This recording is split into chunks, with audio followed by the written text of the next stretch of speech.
Types of friends planner. সবাই এসছে, এখনো একজন আসেনি। ওই লেখো বলে দিবি। এই শোন না, বলছি আমি না সবাইকে বলছি, হ্যাঁ মানে সবাইকেই বলছি। মানে এখন তো আমাদের কলেজে ফার্স্ট ইউনিটের পরীক্ষাটা দেরি আছে, অনেক দেরি আছে। সো আমরা ভাবছি সামারে কোথাও ঘুরে আসলে হয় না? না মানে ওই ইকো পার্ক নয়, কিন্তু অন্য কোথাও, মানে যেখানে আমাদেরকে অনেকবার ডিস্টার্বই করতে পারবে না, বুঝেছিস তো? ঠিক না? ঠিক ঠিক। সো আমি না ভাবছিলাম, আজকে ঘরেই ভাবছিলাম যে দীঘা ঘোরা যাক না। এই সামারে দীঘা যাওয়ার মজাটাই আলাদা ভাই, পুরো শান্তি, পুরো শান্তি। তুই জানিস ভাই, আমার না অনেকদিন ধরে না দীঘা যেতে ইচ্ছা করছে। সবসময় তো ফ্যামিলির সাথে যাই, কিন্তু একদিন তো ফ্রেন্ডসদের সাথেও যাওয়াটা উচিত, তাই না? সো চ না, সবাই মিলে একদিন দীঘা ঘুরে আসি। এই মাসের মধ্যেই প্ল্যানটা করবো। চ তাহলে রবিবার ঘুরে আসি। আজকে তো সোমবার, বুধবারের মধ্যে সবাই সবার গার্জেনদের ম্যানেজ করে নেয়, আর তারপরে বৃহস্পতি শুক্রবার আমরা প্ল্যানিং করে নেবো কোথায় কোথায় যাবো। শনিবার সবাই ব্যাগ প্যাকিং করে নিবি, আর রবিবার সবাই কেউ ঘুমাস না, সবাই বরং তোর বাড়ি চলে যাবো। হ্যাঁ, তোর বাড়ি যাবো, তারপরে ভোরবেলা একেবারে বেরিয়ে যাবো। তারপরে বেরিয়ে গিয়ে ধুমা চালে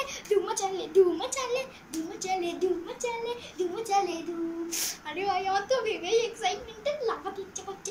ডিঙ্ক চিকা দ্য মাদার অফ টিম। কি হয়েছে? কোথায় যাবি? দীঘা? বাহ, তা তো খুব ভালো, অসাধারণ। যাবি, তারপরে তোমাদেরকে দেখাশোনা করবে কে? তোরা এই কজন মিলে তো পাগলের মতো ছুটতে থাকবি, আর আমি কি করবো? হ্যাঁ, আমি মজা করতে পারবো না? তোমাদের সবার ব্যাগ, বোতল, ছাতা, ফোন সব নিয়ে আমাকে ধরে থাকতে হবে। আগেরবার মনে আছে কি হয়েছিল নিকো পার্কে? তোদের সমস্ত কিছু আমি ধরেছিলাম, আর তোরা গিয়ে মজা করছিলি। আমি একটুও মজা করতে পারিনি, একটুও না। আর সব থেকে বড় কথা, তোরা গেলে আমি যাবো না, নেভার, কোনো দিনও যাবো না। আর এই তো ওষুধ ঠিক মতো করে খাবে না, তোরা কিচ্ছু করবি না, পাগলের মতো পুরো ঘুরে বেড়াবে। আর এই গরমের মধ্যে দীঘা, তাও ঠিক আছে, দীঘাটা তাও ভালো, যাওয়া যেত, কিন্তু তোদের মতো পাগলের চক্করে আমি যাবো না। কেন বলতো? ওখানে গিয়ে যদি শরীর খারাপ হয় না, তাহলে সব কটাকে আমাকেই দেখতে হবে। তো তোদের তো কিছু যায় আসে না, তোদের পাগলের মতো ঘুরে বেড়াবি। একটা হারিয়ে গেলে আমাকেই খুঁজতে হবে, একটা শরীর খারাপ হলে আমাকেই জলপুটি দিয়ে দিতে হবে। আমার কি করবে না? আমার কি করবে? আমি মানুষ নই না? তোমরা একাই মানুষ, তাই না? আমি যাবো না। তুই গেলে আমি যাবো না, মানে তোরা সবাই গেলে আমি যাবো না। আমি তো মজা করতে পারবো না, তোমাদের সবার দেখভাল খালি আমিই করবো। কেন?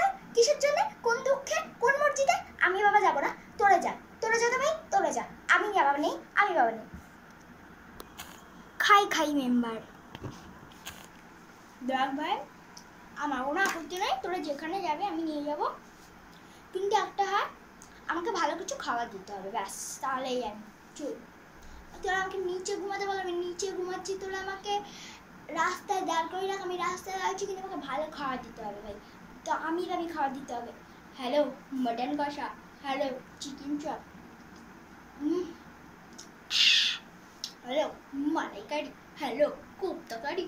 ও জমে যাবে ভাই, তাহলে তো আমি যেতে রাজি। শুধু আমার এই একটা শর্ত তোদেরকে মানতেই হবে।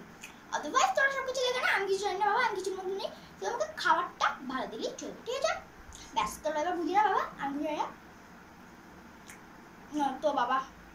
এই শোন, সমুদ্রের পাড়ে বসে একটু হবে নাকি?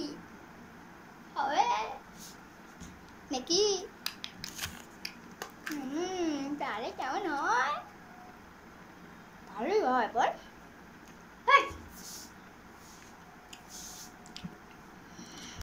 দ্য ভীতু নাম্বার 1। হয় মানে কি? তোরা পাগল? আমরা এখনো অত বড় হয়নি যে একা দীঘা ঘুরতে চলে যাবো। ওরে, আমাদের এখনো অত বয়স হয়নি, আমাদের সবে 19 বছর। ভাবতো, আমাদের মধ্যে যদি কেউ একজন হারিয়ে যায়, তাহলে আমাদেরকে যদি কিডন্যাপাররা ধরে নিয়ে চলে যায়, তাহলে আমাদেরকে যদি পিস করে কেটে দেয়, তো তাহলে আমরা যদি সমুদ্রে ভেসে নদীতে পড়ে, বঙ্গোপসাগরে পড়ে পালিয়ে যাই, মানে কোনো অন্য দেশে চলে যাই, তাহলে আমার তো এখন থেকেই ভেবে কেমন গাটা ঠান্ডা হয়ে যাচ্ছে রে। না ভাই, দীঘা যেতে হবে না, চল চল না আমরা এই পাশের বাড়ি এই দেখ এই পাড়াটা থেকে পুচে খেয়ে আসে, এই ওটাই আমাদের জন্য কাফি। এখন আমাদের অত বড় বয়স হয়নি রে। আর ভাবতো আমাদের সঙ্গে আমাদের মা বাবা যাবে না, আমরা একা একা একা যাবো। আমাদের এখন কেমন লাগছে, মুখ তারপর করছে। না ভাই, আমি নেই, আমি নেই বাবা, তোরাও যাস না, দিনকাল খারাপ ভাই, কি হতে কি হয়ে যাবে, দরকার নেই রে। তুই কেন যাচ্ছিস বলতো তোরা? আর প্যাপু প্যাপু করছিস কেন? একটু চুপ করে দেখা তো, কোনো দরকার নেই। আরে তুই এটা কি বলছিস? হ্যাঁ এটা কি মা বাবা জানতে পারে না, একবার ধুলাই দিয়ে দেবে একেবারে। আর এইটা গেলে কিরকম নেই বলবো।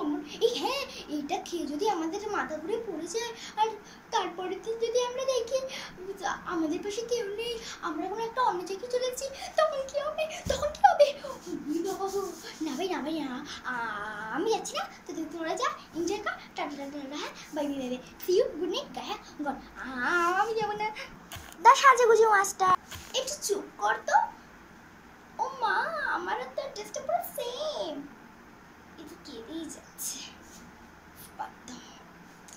আরে গাইস, তোমরা ওর কথা বাদ দাও, ও সবসময় পাগলের মতো বকবকি করতে থাকে। আরে বাবা, দীঘায় গেলে আমার কত ভালো হবে বলো তো। আর হ্যাঁ, আমি তো প্রচুর প্রচুর শপিং করবো, প্রচুর প্রচুর জামা কিনবো, ড্রেস কিনবো, মেকআপ কিনবো, আইল্যাশ কিনবো, আই লাইনার কিনবো, লিপস্টিক কিনবো, লিপ গ্লস কিনবো, চুলে না স্পা করাবো।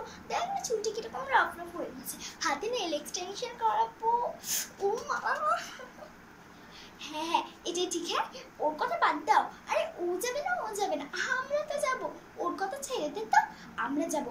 আরে একদম তুই ঠিকই বলেছিস, এখন তো পরীক্ষা অনেক দেরি আছে। তো চল আমরা একটু দীঘা থেকেই ঘুরে আসি। আর ইনফ্যাক্ট সমুদ্রের জলে স্নান করে তো অনেক ভালো ব্যাপার, তাই না? তো চল আমরা বেশি দেরি করবো না, আমরা না মানে আজ থেকেই সব কিছু শুট করে দিই। আমি আজ থেকে সব কথা শুট করে দেবো, আজ থেকেই। বুঝতে পেরেছিস তো? প্ল্যান ডান। তো আমরা আজ থেকে সব কিছু করে নেবো। ওকে ওকে, ইয়ে, আমার তো হেভি মজা লাগছে, আমার তো ভেবেই মজা লাগছে যে আমরা দীঘা যাচ্ছি। আমার কত নতুন ড্রেসেস হবে, কত নতুন নতুন মেকআপ হবে। ও সো যাই, আমি না বাড়ি যাই। আমি না বাড়ি গিয়ে মা বাবাকে হ্যাপি গুড নিউজটা দিয়ে দিই। আর আমার বাবাকে পড়ে যাচ্ছি, আর আমার জন্য নতুন জামা, নতুন মেকআপ, নতুন শুজ, নতুন প্যান্ট সব কিছু কিনতে পারি। হ্যাঁ, tata tata tata, bye bye, good night, see you, tata. বুঝে কোথায় দিদি চলে গেল। তারপরে কি হবে বলতো? ও কোনো কথা শুনবে না, ওর ফ্যাশন নিয়েই পড়ে থাকুক, আর মামি বাবা যাই।